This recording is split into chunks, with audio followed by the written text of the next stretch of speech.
Good afternoon and welcome to the Old Cotton Gin in the Door Mill Complex.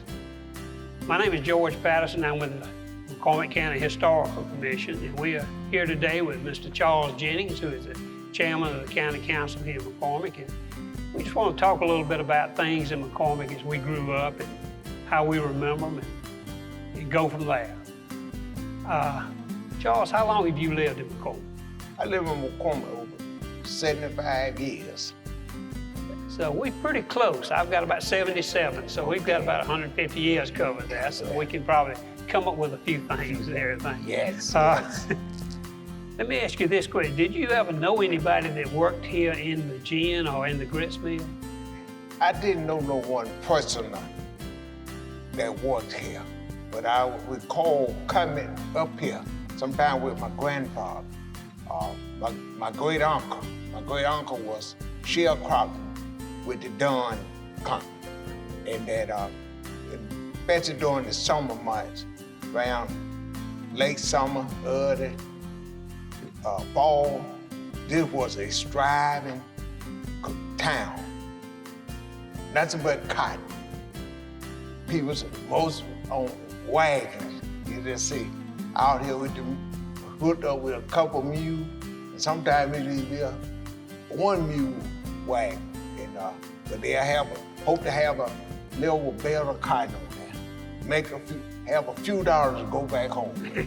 You know, I don't ever remember. I think I was ever in the gin when it was operating, or the grits mill, either one. The biggest thing I remember growing up, you seeing the cotton bales sitting out on the front dock here. There's a winch out there, and they would load them back on either the wagon or the truck. Right. Now, I do remember seeing that. Let me ask you, what are some of your earliest memories of McCormick? I know we talked about this a little bit. My early memory was to come in here mostly on Saturday. You had the stable, the mule stable, for the livestock, and that also you had the scale house out there. It was grocery store right on him by where now the Habitat. Right. And that it was a mom and pop store, and that sometimes we'll have a quarter to come to McCormick, and we'll spend all day up there because the town was thriving. When you live down in Plum-Branch, especially out in the county, not in the town of Plum-Branch, you didn't have many neighbors. And so when you come to the town of McCormick, you saw so many people. It was just unreal.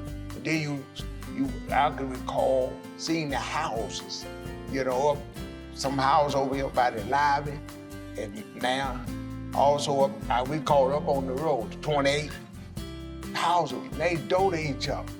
That was unreal for me, to see houses so close. Our houses were almost a half a mile apart. Yeah, growing up in Plum-Branch out in the country was a little different, wasn't it? I actually grew up in town here and everything, but every summer I'd go with my maternal grandparents had a farm in Edgefield, so I'd go over there and help on the farm during the summer, and I know what you mean. We couldn't even see a house from That's you right. look around, couldn't see one. That's right. How do you see that things have changed in McCormick over the years? Things have really changed. Growing up, days, my early youth and into my early adulthood, McCormick was still striving. Then I have seen that McCormick have started declining. But now I see some things are beginning to take place out in the county that is having an impact on the town of McCormick. We see people coming back to town, and we're working on things with the town of McCormick, hoping that we can do some business together, that we will be able to get people to coming back to the town of McCormick. Well, we certainly hope so, because we've lost a lot of our young people for that very reason, because we've lost so much industry. We lost Milliken plants, you know, we lost Regal, and we lost Georgia Pacific. And when young people graduate from high school, they go off to college maybe, and there's nothing to come back for, so we never see them again. So we hope that that's going to change in the future. Let me ask you, do you think it's important for the youth of today to understand the part that the cotton gin and grits mill played in the local economy days ago, when it was running? Yes, I do. And I always, when I have the opportunity, I tell people about the history. I believe you know the history, then you have a foundation, and that can really help young people. They can have a little bit of different feeling for their community and for the county, the town. If they knew, the parents would just talk about how the farm, cotton. Cotton was your #1 cash crop. That's what you really made. But then how you are on the farm, you had corn, and you had grain, and that's what you brought up here to the grit mill. And that's what kept you going during the year. A lot of people don't realize how important cotton was, you know, and what is made from cotton. Correct. I think, and it's when the boll weevil hit, it really just destroyed the economy in the South. It did. It just really hurt.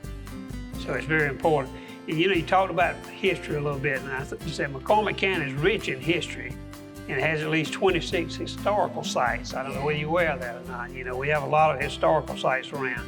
Do you think most of our population is aware of the history of our county today? We're not. We find ourselves a lot of times, we talk about the negative instead of the positive. And I think we do need, maybe could work something out with the school and that different community in McCormick County, because we have people north of up to the Abbeville County line, to 20 miles away from us. Then down to the Georgia line is 20 miles. Yeah. We sit right here in the sunlight, that we could work something, get more involved, talking about the history, and that how this county provided jobs, and that the farm and the cotton. Then you had the printer. Oh, that was plenty of jobs. That's what we call when they closed that. Yeah, absolutely. Yeah, you and I remember it different from a lot of people because we've been around a good while. But you know, I remember when every store on Main Street was full. Every store was booming. That's right. You know, no question about it. And had the Dawn Lumber Company just right across the street from where we are today. Correct. And a lot of people probably don't realize it, but the Lindbergh kidnapping. Correct. That's right. Mr. Dawn had to go to, I can't remember whether it was Washington, New York, where the trial was, but he had to go and testify because the lumber that was used to build the ladder that they used to kidnap the Lindbergh baby came from Dawn Lumber Mill right here. Right here in McCormick. That's not necessarily a fact that we're proud of, but it did. But it was something. Couldn't help what they did with the lumber they bought. That's right. You know, this old cotton gin right here, it's got a lot of history in it and everything. It's amazing that it's still standing. Of course, we know that the original was burned and this one was built back. That's right. But it's, the Historic Commission has tried to keep it in the condition that it can be. A lot of people want to rent it. Yes. You know, I've listed just a few things that it's rented for: weddings, receptions, concerts, birthday parties, family reunions, photo settings, artisan exhibits, craft events, and other things too. Yes, correct. It amazed me when people started renting it for weddings. Yes.